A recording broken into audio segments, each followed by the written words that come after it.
Bom dia, boa tarde ou boa noite, a depender do horário que você esteja assistindo esse vídeo. Tudo bem com você?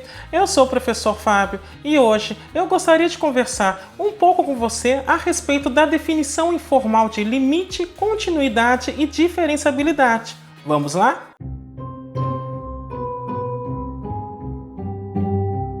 Antes de mais nada, eu vou pedir que você faça o famoso cucocô, que é curtir, ou seja, deixa o seu like, aproveita e faz isso agora, porque aí você já não esquece. Comenta, ou seja, continue dialogando comigo no espaço de comentários, se ficou alguma dúvida, ou se de repente tem algum outro assunto que você gostaria que fosse abordado nesse canal. E, caso você goste desse vídeo, compartilhe com seus amigos e seus contatos, assim você vai estar ajudando no fortalecimento deste canal. Além disso, eu vou pedir para que você clique no sininho, se inscreva e ative as notificações, porque aí toda vez que sair um vídeo novo você será imediatamente avisado. Dessa maneira, o objetivo desse vídeo em particular é discutir de maneira bastante informal o que significa limite, continuidade e diferenciabilidade, mas eu não vou me ater ao formalismo matemático. O objetivo principal é que você tenha uma ideia do que esses entes significam, para que lá na frente, se você esbarrar algum deles, ele não te pareça tão desconhecido. Assim, o primeiro conceito que eu gostaria de apresentar é o conceito de continuidade. De maneira bastante intuitiva, uma função contínua em um ponto P do seu domínio é uma função cujo gráfico não apresenta salto em P. Caso ela apresente algum salto, chamamos a função de descontínua. Antes de passar para a próxima imagem, a fim de exemplificar esta ideia, eu lembro que nós estamos trabalhando com funções reais de uma variável. Por isso, os gráficos vão se ater exatamente a este objeto matemático. Assim, para que nós tratemos de continuidade, perceba o seguinte: aqui eu tenho um gráfico de uma função e este gráfico não apresenta nenhuma interrupção. Nesse sentido, perceba que, à medida que x se aproxima deste valor p, o gráfico da função se aproxima do valor f de p, deste ponto aqui. Não há nenhuma quebra, não há nenhum salto aqui. Por isso, essa é uma função contínua. Já a segunda função é uma função descontínua. Por quê? Exatamente em P, ela apresenta uma ruptura. Perceba que se x vem deste lado em direção a P, então o gráfico da função ele fica cada vez mais próximo deste valor aqui no alto. Enquanto se x vier do outro lado, então o gráfico da função se aproxima agora por valores mais baixos. Mas essa ruptura que acontece em P é o que vai ilustrar a ideia de descontinuidade. Portanto, uma função descontínua é uma função cujo gráfico quebra em um determinado ponto. E naquele ponto eu vou dizer que ela é descontínua localmente, ou seja, descontínua naquele ponto. Para exemplificar mais ainda essa ideia, eu vou considerar duas funções. A primeira função identidade e depois essa função g, que é dada por 1 para x menor ou igual a 1 e 2 para x maior do que 1. Observe que o gráfico da função f, que é a identidade, é um traçado todo contínuo, não tem quebra. Já o gráfico da função g apresenta uma quebra exatamente no ponto x igual a 1. É aqui que há a ruptura e, portanto, eu vou dizer que ela é descontínua em x igual a 1, porque é nesse ponto que o salto acontece. Já que nós vimos a ideia de continuidade, então o próximo conceito é o de limites. Intuitivamente, a função f que nós vimos, a função identidade, é contínua em todos os pontos do seu domínio. Já a função g é contínua para os pontos fora do 1, mas no ponto p igual a 1 acontece uma ruptura. De maneira informal, nós dizemos que o limite de f de x, quando x tende a p, é igual a L, que simbolicamente se escreve desta maneira aqui, então é importante ficar atento a essa notação, para indicar que quando x se aproxima de p, então f de x tende a L.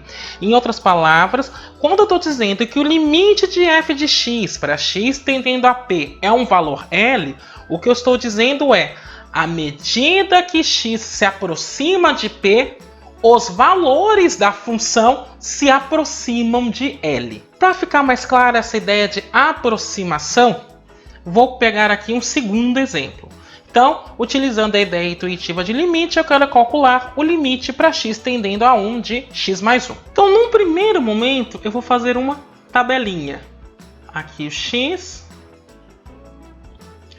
e aqui o f de x. E vou pegar valores de x cada vez mais próximos de 1. Porque eu estou calculando o limite para x tendendo a 1 da função x mais 1. Então vamos começar por valores menores do que 1, mas cada vez mais próximos de 1. Então, 0,9. A imagem da função em 0,9 é 0,9 mais 1, que é 1,9. Agora eu vou pegar um valor mais próximo de 1, mas que ainda não chegue em 1. 0,99. E aí a imagem é 1,99. Vou pegar um valor mais próximo ainda. 0,999. E a imagem é 1,999. Então perceba que quando eu estou trabalhando com valores menores do que 1, chegando cada vez mais perto de 1, a imagem aparentemente está indo para o valor 2. Agora eu vou fazer uma outra tabelinha. E aqui eu vou pegar números maiores do que 1, mas cada vez mais próximos de 1. Então eu vou começar com 2. A imagem da função em 2 é 2 mais 1, 3. Vou pegar 1,5. A imagem 1,5 mais 1, 2,5. Agora vou fazer com 1,1. E a imagem vai dar 2,1. Agora eu vou pegar 1,01. E a imagem dá 2,01. Por fim, vou pegar 1,001. E a imagem vai dar 2,001. Portanto, à medida que eu estou pegando números maiores do que 1, mas que estão se aproximando de 1, a imagem também está indo para 2. Então, como eu observo este fenômeno? À medida que eu pego valores maiores do que 1 e observo o mesmo fenômeno à medida que eu pego valores menores do que 1, eu vou dizer que o limite dessa função para x tendendo a 1 é 2.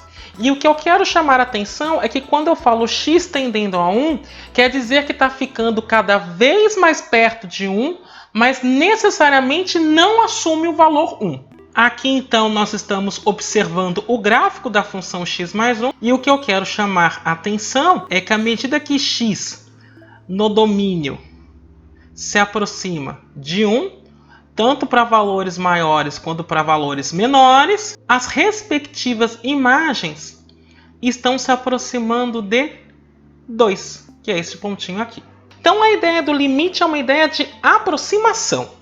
Isto posto, há algumas formas de representar o limite. Por exemplo, eu posso dizer limite de f de x quando x tendendo a p é f de p, e aí a situação é a mesma. À medida que x no domínio se aproxima de p, as respectivas imagens se aproximam de f de p. De maneira similar, eu posso simplesmente escrever limite de f de x quando x tende a p é um número L. Não preciso escrever necessariamente f de p. E o raciocínio aqui é o mesmo. Perceba que à medida que eu estou me aproximando de p, tanto por valores maiores quanto por valores menores, a imagem da função está se aproximando deste número L. Quando eu falo a imagem, é só observar o traçado do gráfico, para onde ele está indo. Porém, perceba que até o momento nós utilizamos funções contínuas. E quando eu falo que x se aproxima de 1, eu estou querendo dizer também que, para eu pensar no limite, x não precisa estar definida em 1, mas eu avalio o valor da imagem dessa função em valores próximos de 1. Um exemplo disso é a função f de x,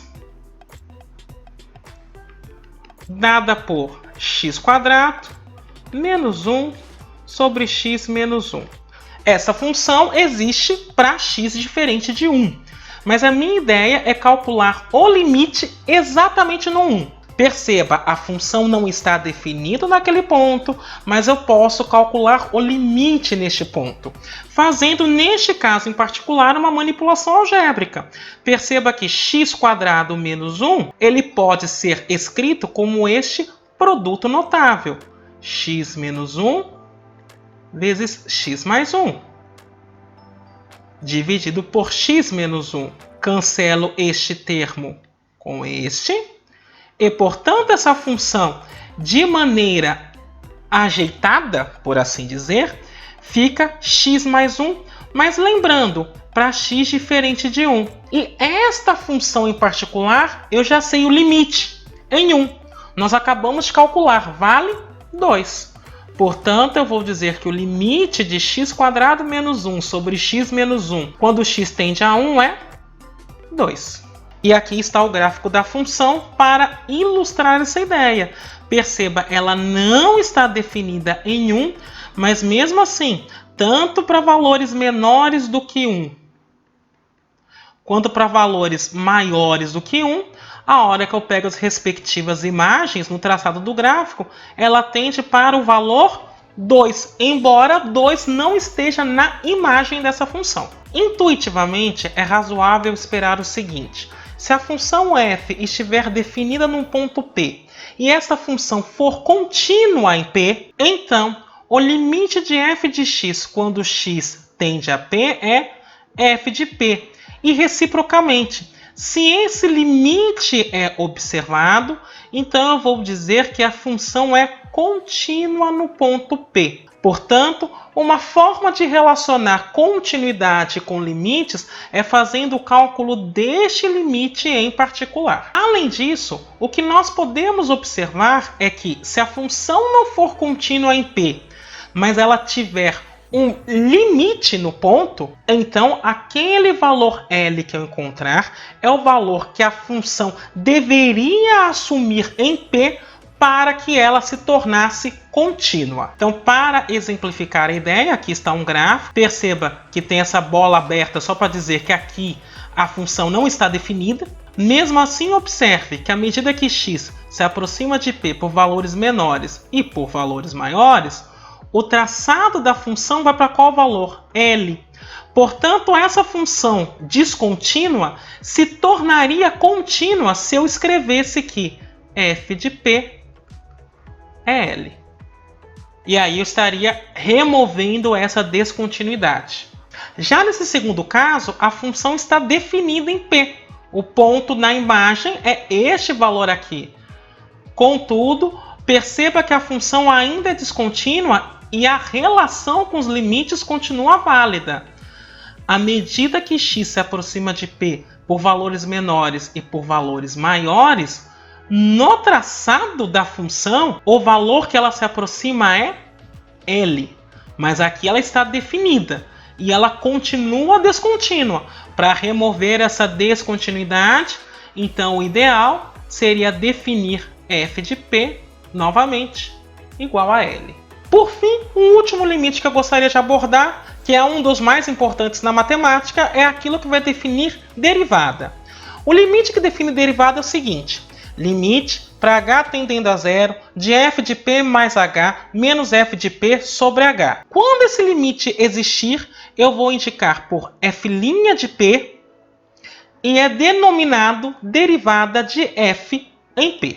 Esse limite surge quando tentamos definir a equação da reta tangente ao gráfico de f no ponto Pf de P. Este quociente f de P mais h menos f de P sobre h é chamado de razão incremental.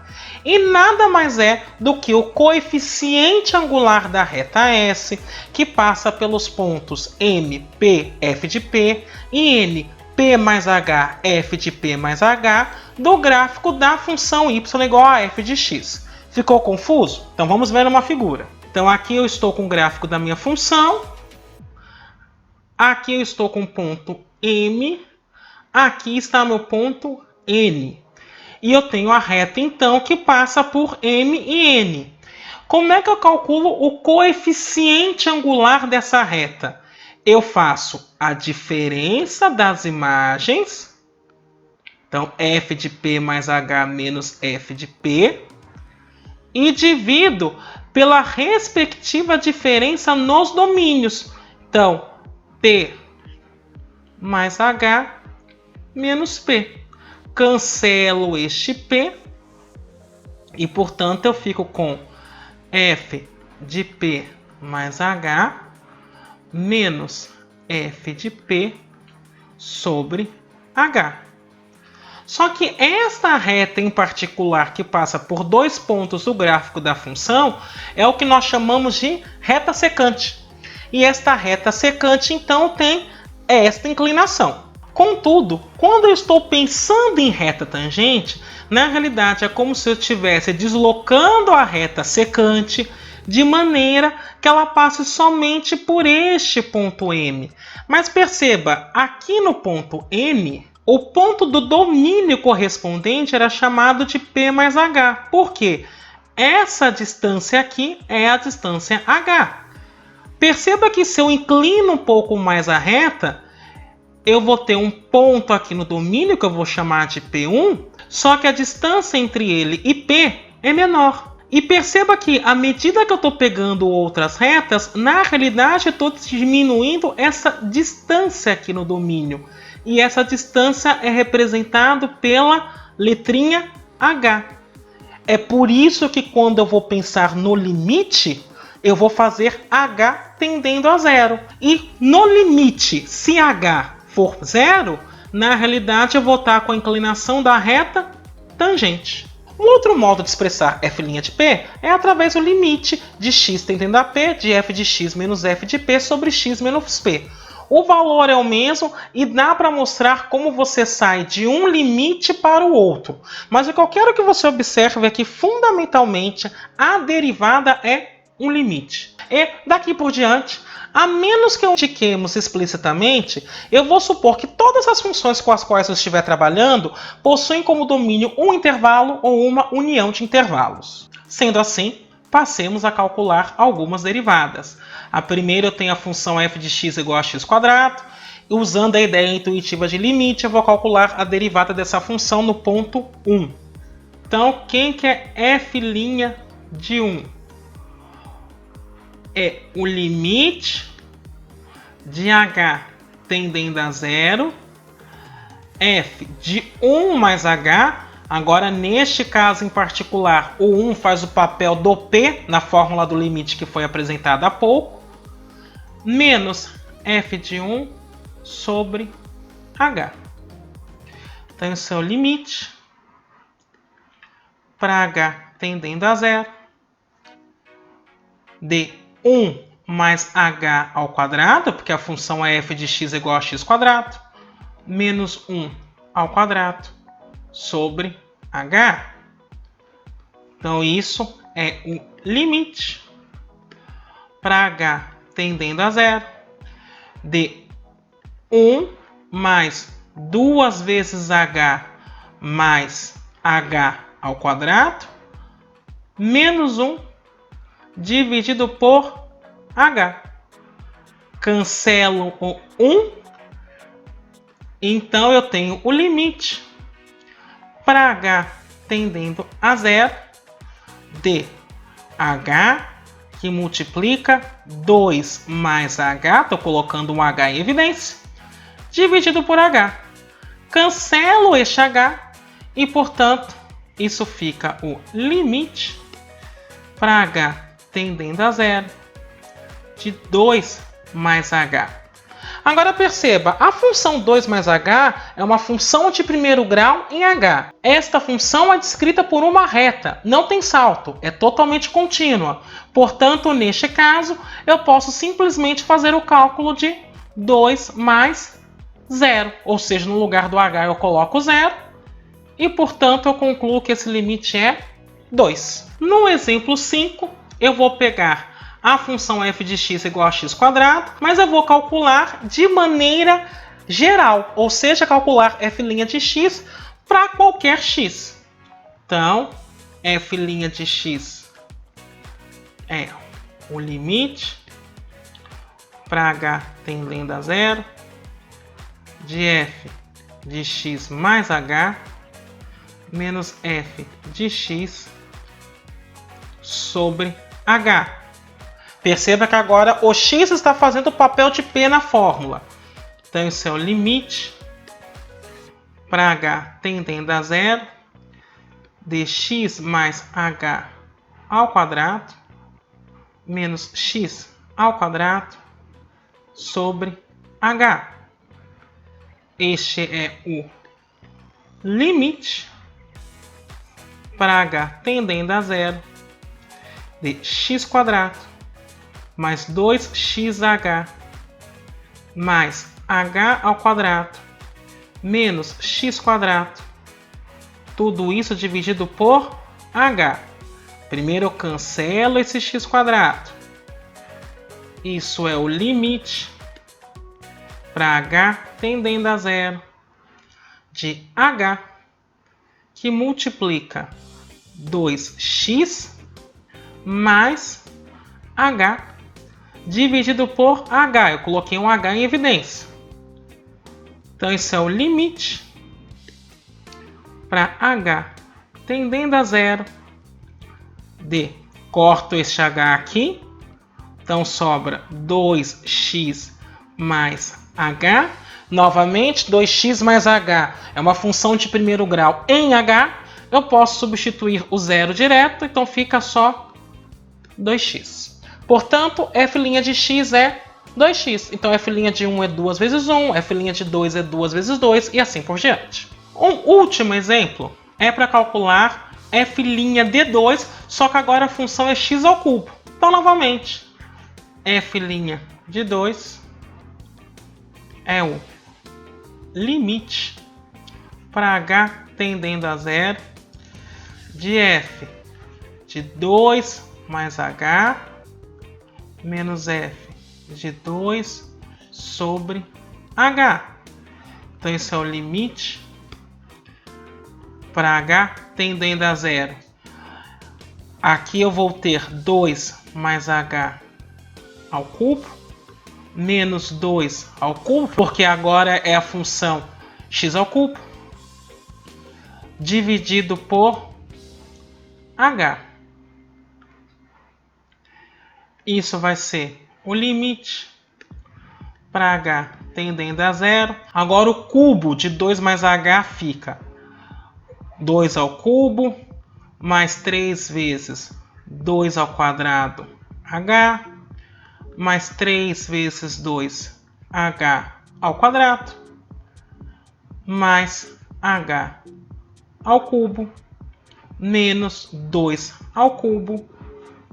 Tudo isso dividido por h. Este elemento vai embora com este. E, portanto, o que eu tenho é o limite para h tendendo a 0. Vou colocar um h em evidência. Então, vai ficar 3 vezes 2 ao quadrado, que é 4. Então, 3 vezes 4, 12. Mais 3 vezes 2, 6h, mais h ao quadrado, dividido por h. Cancelo este h. E mais uma vez, como eu estou trabalhando com uma função quadrática em h, essa função é contínua, então eu posso substituir este h por 0. Então vai ficar 12 mais 6 vezes 0, que é 0, mais 0 ao quadrado, que é 0, então o valor é só 12. Bem, Por hoje é isso que eu gostaria de conversar com você. Eu me despeço por aqui. Até a próxima.